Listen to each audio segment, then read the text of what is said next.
see how this thing opens. You get a good long right off this previous candle low at OIM 662. I mean, that's about the only setup I see. And yeah, beautiful, right? Everything we talked about this morning, everything played out exactly the way we talked about. It's okay. Hopefully you guys caught some of that. Just going to be patient now. I'm not chasing anything, I can tell you that. I want to see if 80 fails one more time. I can get a pull back into 75. I'll pull the trigger. Might get a setup here though. Let's see if we get a pull back into that PCH on the 5 minute.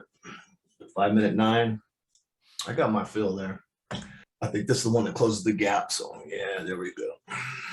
Nice. I just got paid $2 off half size. So next target gap close on this. I'm gonna move my stop to break even on this last half. So I paid myself a couple of bucks on these contracts and then stop break even on the other half. So that I sold a couple more there. So I still got, now I got 5 contracts left and we're fixing to close the gap.